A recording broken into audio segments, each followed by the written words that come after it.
तो जय हिंद दोस्तों, आपके अपने चैनल आपके प्यारे चैनल यस की हम स्टडी पर एक बार फिर से स्वागत है। बहुत ही महत्वपूर्ण वीडियो आपके लिए होने वाली है। देखेंगे यहाँ पर महत्वपूर्ण वीडियो क्यों है, अच्छी तरीके से आपको हम बताएंगे और समझाने का प्रयास करेंगे।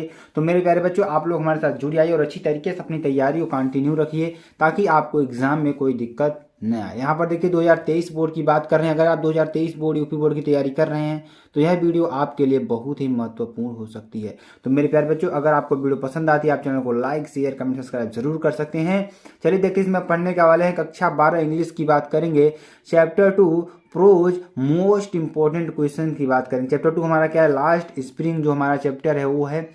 ठीक है, तो यहाँ से जो इतने भी प्रश्न आपके बचे बनेंगे वो सारे प्रश्न आपको हम बताने वाले हैं और आपको एकदम बेहतरीन तरीके से समझाने वाले हैं। इसकी पीडीएफ भी आपको मिल जाएगी। पीडीएफ कहाँ मिलेगी, यस्कीएम स्टडी टेलीग्राम चैनल और यस्कीएम स्टडी क्लासेस.com वेबसाइट पर। ठीक है, चलिए यहाँ पर अनीस जंग के द्वारा लिखा गया ये पूरा चैप्टर है आपके लिए।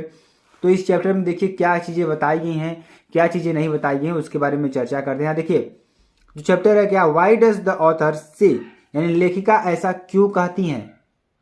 Garbage to them is cold, कचरा उनके लिए सोना है। लेखिका ऐसा क्यों कहती हैं कि जो कचरा बिनने वाले लोग हैं कचरा उनके लिए सोना है। तो चलिए हम आपको बताते हैं। देखेंगे यहाँ पे garbage is the only means of survival for them, यानी जो गार्बेज है, garbage is the only means of survival for them, यानी कि जो गार्बेज है उनके लिए एक जीविका का मात्र जीविका का एक ही साधन है, क्या है, कचरा बिनना। ठीक है, तो उनके जीविका का मात्र एक साधन है, क्या है, गार्बेज। ठीक है, they search for something valuable in the garbage and sell for attitude a little money. यहाँ पे देखिए अ लिटिल मनी होगा, यहाँ पे इसको हटा दीजिए। तो देखिए दे सर्च फॉर समथिंग, वे उसमें खोजते हैं, valuable in the garbage and still for attitude a little money, यानी कि वे क्या करते हैं कि कचरे में एक valuable in the valuable something valuable, कुछ उनके लिए जो उपयोगी है, इन द गार्बेज कचरे में, and still and sell for a little money, यानी कि थोड़े से पैसे के लिए जो उनके लिए वैल्यूएबल होता है उनको वो लोग क्या करते हैं, इकट्ठा करते हैं एक तरीके से। ठीक है, उसके बाद चलिए आगे आपको बताते हैं।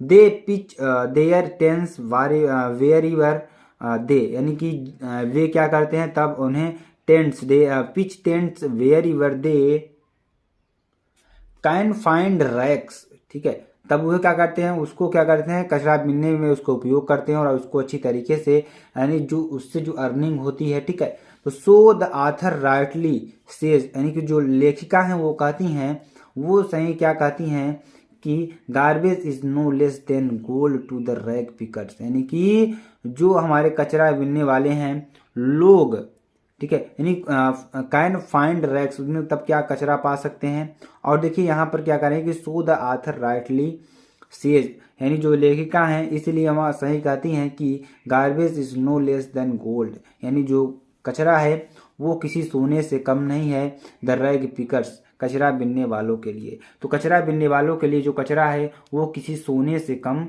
नहीं है। तो ये आपको अच्छी तरीके से समझ लेना और बहुत ही महत्वपूर्ण वीडियो है।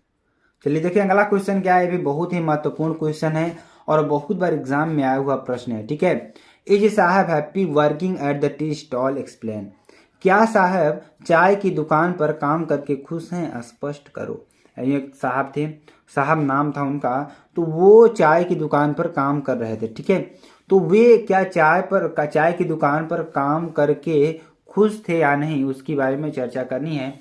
चलिए यहाँ पर देखते हैं। Saheb does not seem to be happy, Saheb क्या थे, खुश नहीं दिख रहे थे, वर्किंग एट टी स्टॉल पर काम करके। Now he feels bound and burdened, वे क्या कर रहे थे, यहाँ पर क्या कर रहे थे, अपने आप को क्या महसूस कर रहे थे, बाउंड एंड बर्डेंड साहब, यानी कि now he feels burdened and bounded, यानी कि वे बंधा हुआ अपने आप को पा रहे थे वहां पर। Saheb is no longer his own master, Saheb क्या थे, अपने मालिक से बड़े नहीं थे, यानी खुद से वो क्या सोचते थे कि वे अपने मालिक से बड़े नहीं हैं। ठीक है, तो ये आपको ध्यान देना होगा। चलिए अगला क्वेश्चन देखते हैं। What makes the city of Firozabad famous, यानी फिरोजाबाद शहर किस बात के लिए प्रसिद्ध है। तो चलिए हम आपको बताते हैं जो फिरोजाबाद शहर है आखिरकार किस बात के लिए प्रसिद्ध था या किस बात के लिए प्रसिद्ध है। चलिए हम आपको बताते हैं Firozabad is famous for glass blowing industry, यानी कांच की फैक्ट्रियों के लिए क्या है फिरोजाबाद शहर क्या है बहुत ही फेमस है। क्या है फेमस है। Every other family here is engaged in making bangles, यहाँ पर प्रत्येक परिवार आपको देखने के मिलेंगे जो कि किसमें इन्वॉल्व हैं, वे इन्वॉल्व हैं किसमें एंगेज्ड इन मेकिंग बैंगल्स, चूड़ी बनाने के उद्योग में क्या है वे इंगेज यानी कि जुड़े हुए हैं। It is famous for its bangles, वह अपनी चूड़ियों के लिए क्या है मशहूर है। ठीक है, तो आई होप आपका प्रश्न इस तरीके से समझ में आ गया। देखिए प्रश्न में क्या कर रहा है कि what make the city of Firozabad famous, Firozabad शहर किस बात के लिए प्रसिद्ध है। तो Firozabad is famous for glass blowing industry, जो फिरोजाबाद शहर है वो ग्लास की वस्तुओं को बनाने के लिए प्रसिद्ध है। Every other family here is engaged in making bangles, यानी प्रत्येक परिवार यहाँ पर मेकिंग बैंगल्स यानी कि जो आपकी यानी कि जो ग्लास ब्लोइंग इंडस्ट्री हैं वे यहाँ पर चूड़ी बनाने के उद्योग के लिए फेमस हैं। और it is famous for its bangles, वे अपने चूड़ी के उद्योग के लिए फेमस है। चलिए आगे आपको बताते हैं अगला क्वेश्चन। अगला क्वेश्चन देखिए, mention the hazard of working in the glass bangles industry, चूड़ी उद्योग में काम करने के खतरे बताइए। चूड़ी उद्योग में ये काम करने के क्या क्या खतरे थे उनको आपको बताना है। तो वर्कर्स वर्क्स इन डिगी cells without air and light, जो वर्कर थे वे क्या करते थे कि उनकी सेल्स जो है बहुत ही कमज़ोर हो जाती थी। विदाउट एयर एंड लाइट, यानी जो सूर्य की प्रकाश और जो हवा है उनको वहाँ पर नहीं मिलती थी, इसलिए उनकी जो त्वचा है वो डिगी सेल्स होते हैं कि डेड सेल्स की तरह हो जाती थी। और देखिए they lose the brightness of their eyes, वे अपनी आँखों की रोशनी को भी खो देते हैं। और the powder from the polishing of bangles also blinds them, जो पाउडर था चूड़ी बनाने वाला जो पाउडर था जिसपे आप ऊपर चढ़ाते हैं ना, तो वो पाउडर क्या था कि उनकी आंखों की रोशनी को भी खतरे में डाल सकता था, यानी कि उनको अंधा कर देता था।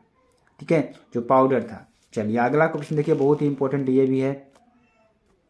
Who was Mukesh and what was his ambition, Mukesh कौन था और उसकी क्या महत्वाकांक्षी थी।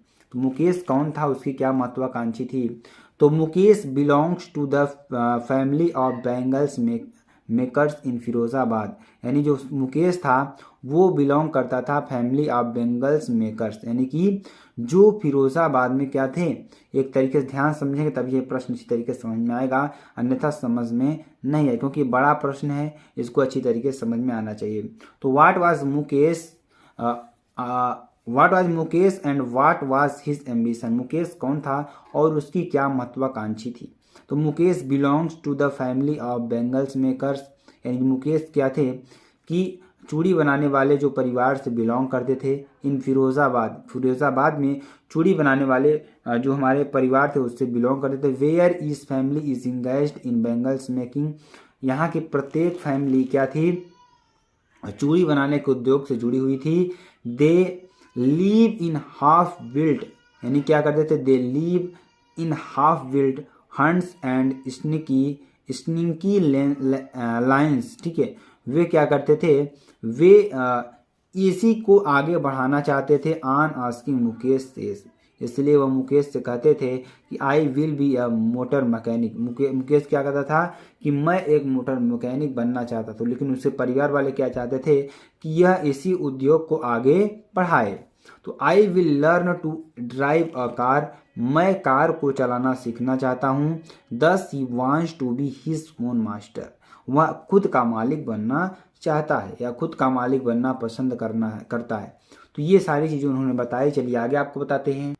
अगला क्वेश्चन देखिए, describe the life of rag pickers in Seemapuri, यानी सीमापुरी में कचरा बीनने वालों के जीवन का वर्णन कीजिए। सीमापुरी में जो कचरा बीनने वाले लोग थे उनका वर्णन आपको करना है। तो describes the lifes of rag pickers in Seemapuri. तो सीमापुरी में कचरा बीनने वालों के जीवन का वर्णन कीजिए। तो यहाँ पर चलिए आगे आपको बताते हैं। देखिए, Seemapuri is settlement of more than 10,000 rag pickers, यानी कि सीमापुरी क्या था कि वहां पर लगभग 10,000 कचरा बीनने वाले लोग थे। It is a place on the periphery of Delhi. यह प्लेस, यह स्थान कहाँ था? दिल्ली के चारों ओर था, यानी दिल्ली के चारों ओर स्थित था। आगे चलिए, those who live here are squatters who comes from Bangladesh in 1971। जो कि 1971 ईस्वी में वो बांग्लादेश से आए थे। कहाँ से? बांग्लादेश से आए थे। ठीक है, इन 1971 में 1971 ईस्वी में वो बांग्लादेश से आए थे। Rag pickers leave in structures of mud, यानी कि जो उनका स्ट्रक्चर था, जो कचरे बीनने का स्ट्रक्चर एक तरीके से क्या था? कचरे में था। ठीक है, मड मीन्स कहता है कचरा होता है, तो कचरे में था। ठीक है, देखिए अगला क्वेश्चन देखिए, क्या था कि they have roofs of tin and tarpaulin. ठीक है, क्या था उनकी जो उनके जहां वो रहते थे, उनके जो छत थे टारपोलिन के थे या पन्ने के थे या टिन के या टीने के थे। एक तरीके से आप यह समझ सकते हैं। देयर इज नो सीवेज, उनके लिए कोई ऐसा सीवेज नहीं था। ड्रेनेज ऑफ रनिंग वाटर, यानी कि पानी के बहाव के लिए उनके पास ऐसा कोई साधन नहीं था कि जो अपने वो अगल बगल जो वहाँ पे वो लोग घर बनाए थे वहाँ से पानी को बहा सके।